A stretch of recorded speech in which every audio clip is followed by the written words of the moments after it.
Oak Island remains one of the most thrilling shows ever aired, and for good reason. The team continues to uncover remarkable discoveries that only deepen the island's long-standing mystery. Get ready to follow the clues, explore hidden chambers, and dig into the secrets buried beneath the surface. Let's begin this adventure together. Ancient Roman coin discovery. While searching on Lot 5, the team uncovered a copper coin suspected to be of Roman or Byzantine origin. Numismatist Sandy Campbell examined the artifact and determined it was minted sometime between 300 BC and 600 AD. She also analyzed its character designs and stylistic elements. The crew was stunned to learn that the coin contains 1.05% silver and 0.51% arsenic, an indication that it was produced before the 1500s.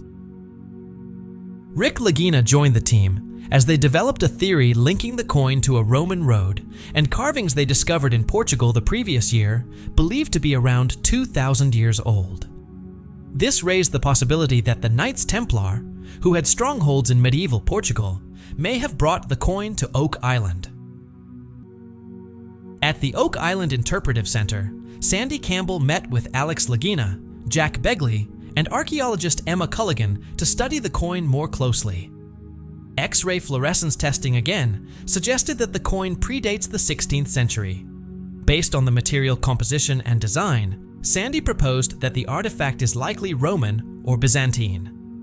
The team was once again impressed when the coin's metal content confirmed its age, leaving them wondering how such an ancient piece could have ended up on Oak Island.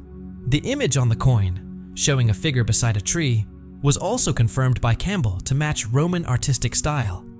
This only strengthened the connection to their earlier findings in Portugal, including a cobblestone road almost identical to one uncovered in Oak Island swamp.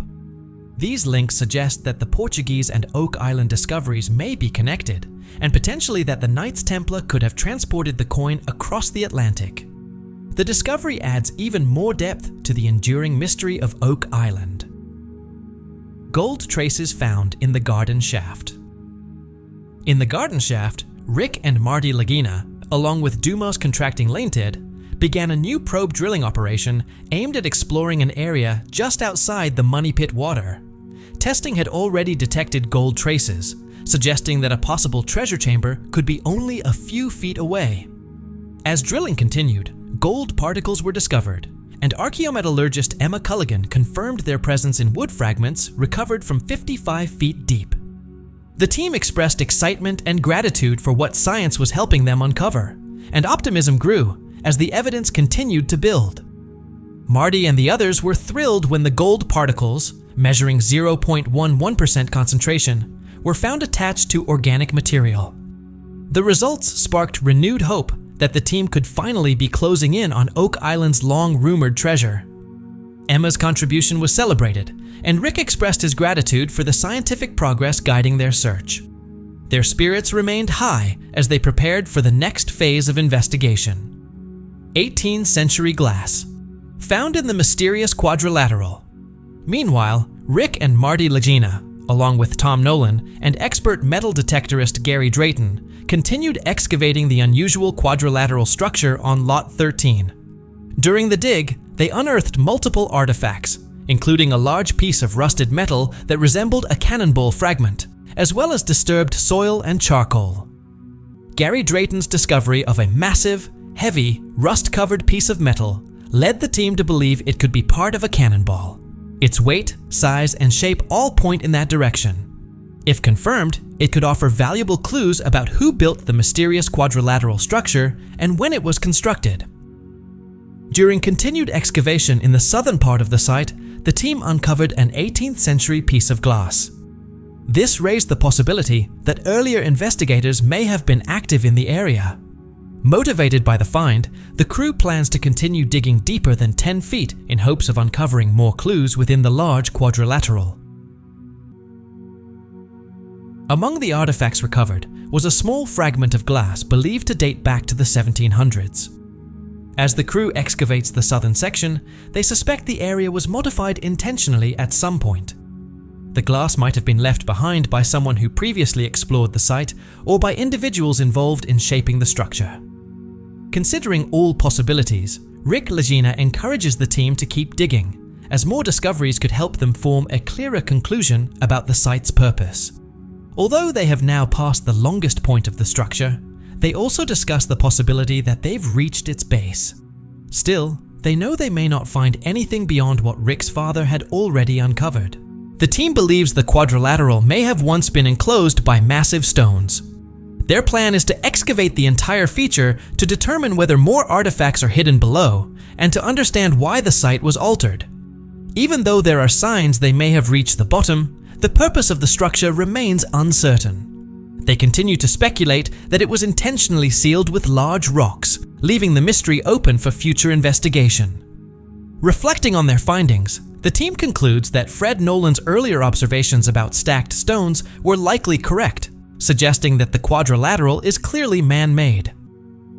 While excited by this confirmation, they still have no answers about the structure's original function. Eventually, they decide to end the day's work. 500-year-old bronze coin found on Lot 5. On Lot 5, Gary Drayton and Laird Niven discovered a hammered bronze coin estimated to be around 500 years old. The area has been difficult to examine in the past due to limited access to advanced equipment, making the find even more intriguing. Hammered coins fell out of use when machine-struck coinage became common in Europe around the 15th century, which increases the potential historical value of this artifact. Some early estimates even suggested it could date back to the 1st millennium BC. Later, archaeologists Laird Niven and Emma Culligan examined a cut coin found on the island.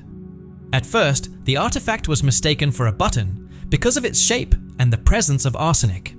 They now strongly suspect it is an arsenical bronze coin from the 1500s, though its exact metal composition remains unclear.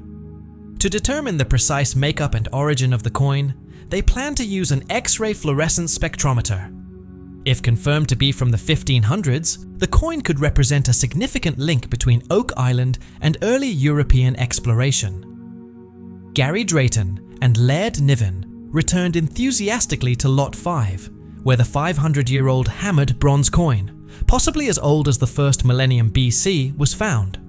With clear signs of aging and patina, the artifact appears to be an Amid coin, which would make it an important historical treasure. The crew is energized by the potential significance of the discovery.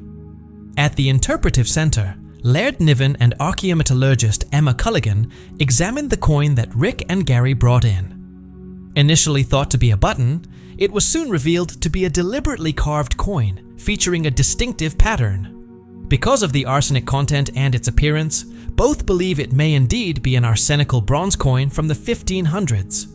However, they still cannot determine whether the metal is copper or silver. The team intends to use XRF analysis to identify the coin's composition and origin. If it truly dates to the 16th century, it could form an important link between Oak Island's mysterious past and European explorers.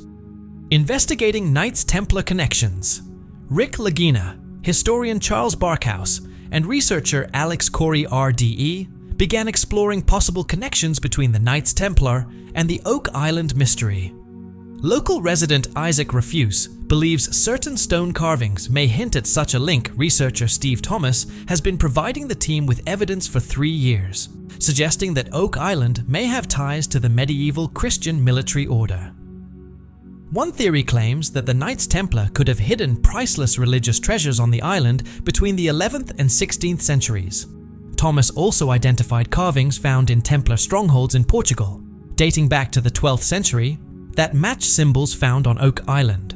One of these carvings included a circle and dot at the center of a cross, a symbol closely tied to both locations.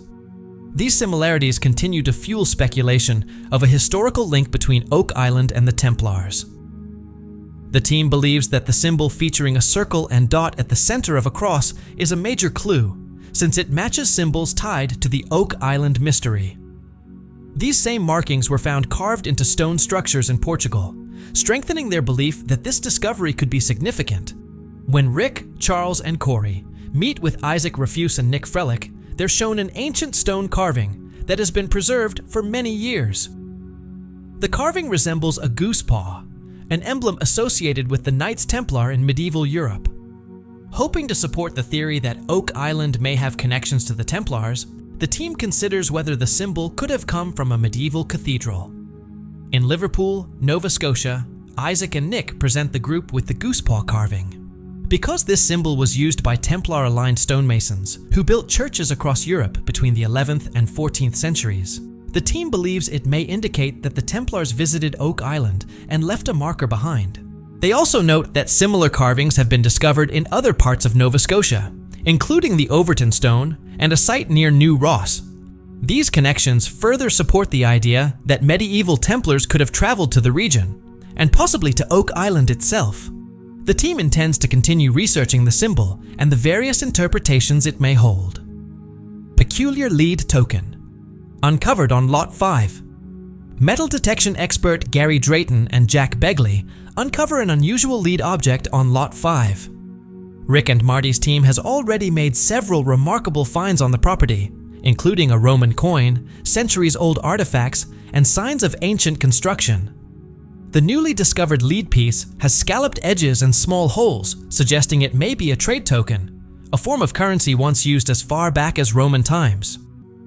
The team plans to send the object to the lab for further testing to determine whether it relates to the Roman coin found earlier.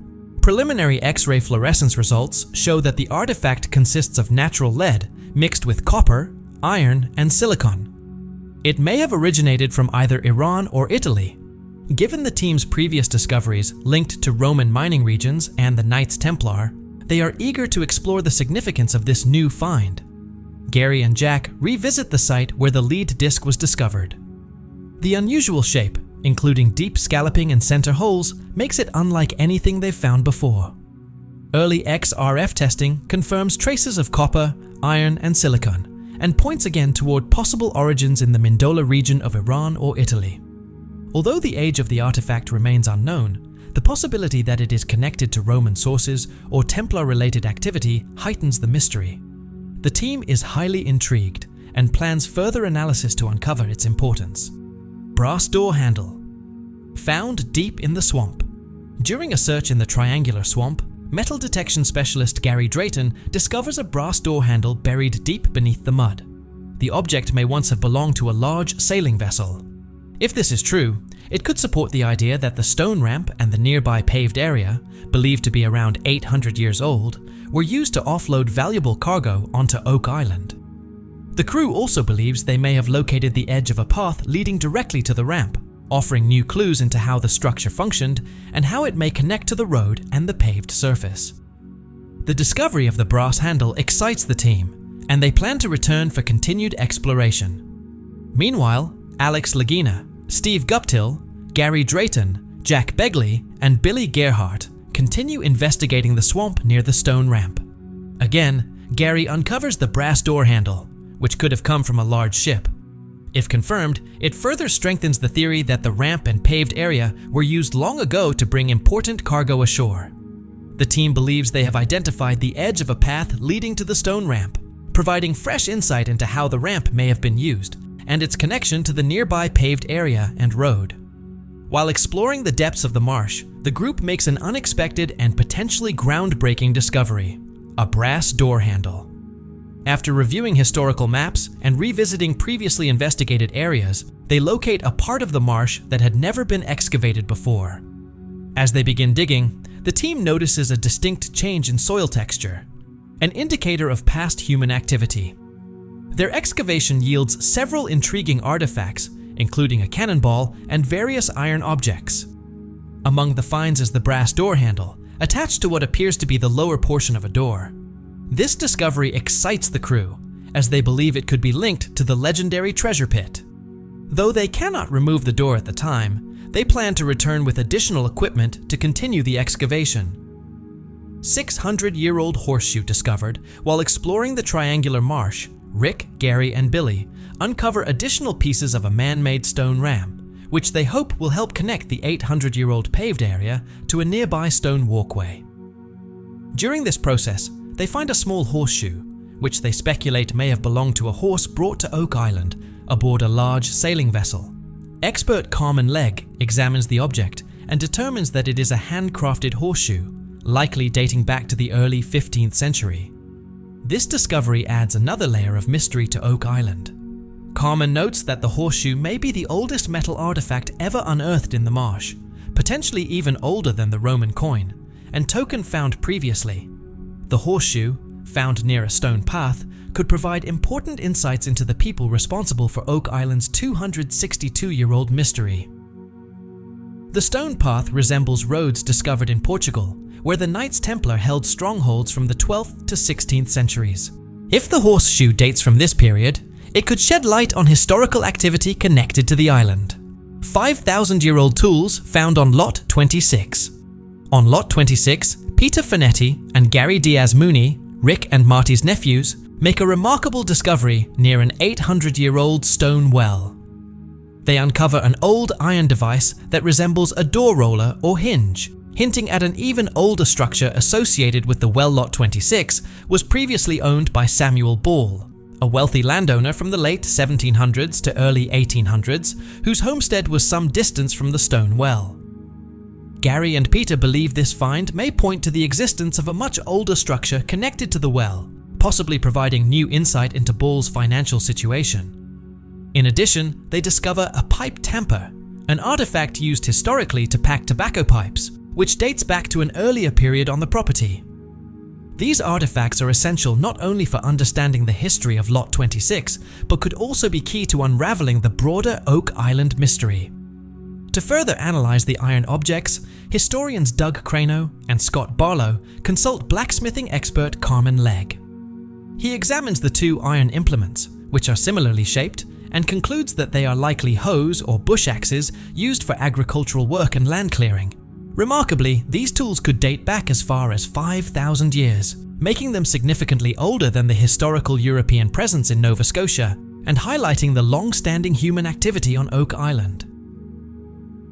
There is a possibility that these ancient implements belong to individuals who lived on Oak Island before 1760, or to explorers searching the island for valuable resources. Carmen suggests that the tools may have even been repurposed to help hide treasures.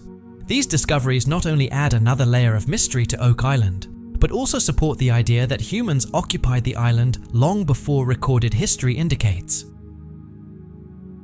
Based on the team's research, the implements, likely hoes or bush axes, date back roughly 5,000 years. This astonishing revelation raises the intriguing possibility that Oak Island had human activity far earlier than previously believed. Italian caves and the Knights Templar. Rick Lagina leads the team on a trip to Italy to explore potential connections between the Knights Templar and the treasure thought to be hidden on Oak Island. They investigate the Camerano Caves, which contain a section shaped identically to a lead cross found on Oak Island in the 14th century. These caves were originally occupied by the Peck and Ad civilizations, before later becoming a stronghold for the Knights Templar. While exploring the Great Simone Cave in Asimo, the team discovers sculptures bearing symbols remarkably similar to those found on the host stone on Oak Island. This suggests a possible historical link between the Templars and the island.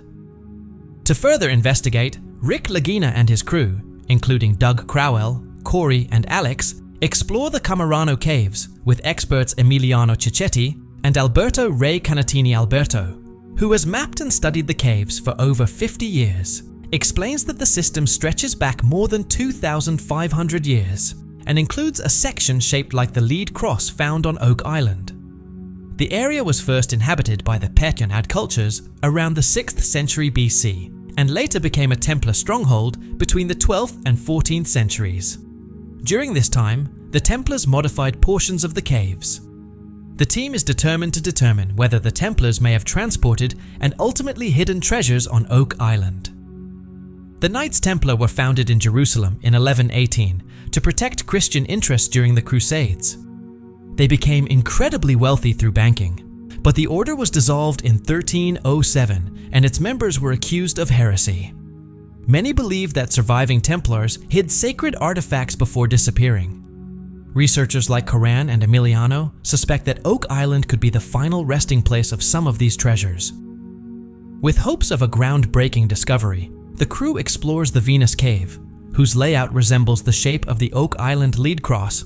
Guided by local expert Marco, the team, including Rick Lagina, Fabrizio Barole, Emiliano Sacchetti, and Professor Fabrizio Barole, examines the Great Simone Cave in Asimo. They uncover sculptures with symbols strikingly similar to those found on the Oak Island host stone in the 1920s.